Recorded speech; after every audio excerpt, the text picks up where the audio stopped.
Kalau kita lihat begini, memang sebuah definisi kalau dikatakan 2 triwulan berturut-turut negatif itu kan dikatakan resesi ya.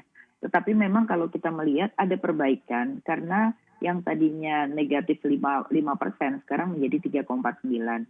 Nah, di sini sebenarnya bisa kita analisis bahwa sebenarnya ketika PSBB itu sudah mulai dilonggarkan, cepat sekali pertumbuhan ekonomi itu jalan, terutama adalah kalau kita lihat sektor transportasi, kemudian sektor-sektor yang tadinya negatif gitu. Jadi di sini sebenarnya menurut saya Indonesia ini gampang sekali pulih asalkan protokol kesehatannya bagus gitu, sehingga tidak terjadi lagi PSBB yang ketat yang membuat tidak ada aktivitas ekonomi gitu. Jadi saya melihatnya seperti itu. Jadi memang kita akan bisa membaik. Yang kedua adalah belanja pemerintah ya. Kalau kita lihat belanja pemerintah itu waktu triwulan 2 itu defisit, tapi begitu ketiga itu sudah mulai positif. Itulah yang salah satu menjadi daya dukung juga pertumbuhan ekonomi di triwulan 3 gitu. Jadi di sini kuncinya adalah salah satunya ketika kondisi seperti ini, pemerintah tuh belanjanya mesti cepat gitu.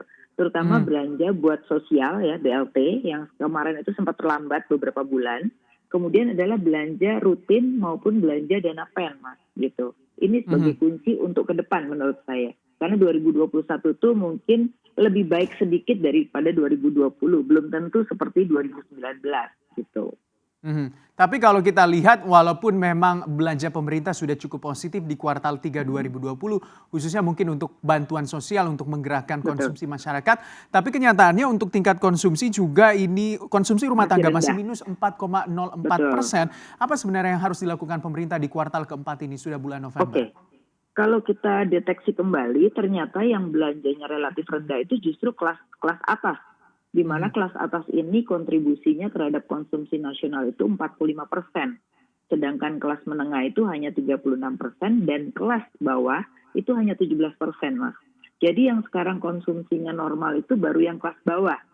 Karena mereka memang tidak ada tempat menabung. Tapi yang kelas atas itu justru kalau kita lihat kontribusi belanjanya tuh relatif lebih rendah gitu. Nah, ternyata kalau dilihat lagi kenapa orang kelas atas itu konsumsinya rendah? Satu, memang mereka itu jarang sekali keluar rumah. Jadi mereka ini konsumsinya masih rendah. Oleh karena itu untuk supaya kelas atas ini supaya dia mau belanja, maka ini tadi bagaimana meyakinkan mereka bahwa protokol kesehatan itu jauh lebih baik sehingga mereka yakin kalau mereka belanja atau mereka ke mall itu memang mereka mau mengeluarkan uang. Makanya kalau kita lihat dana masyarakat di bank itu naik kan, hampir mendekati double digit gitu.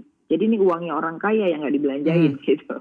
Nah jadi kita harus di sana. Jadi bukan hanya sekedar bantuan sosialnya yang harus tepat waktu, tetapi juga kelas atas gitu. Mhm.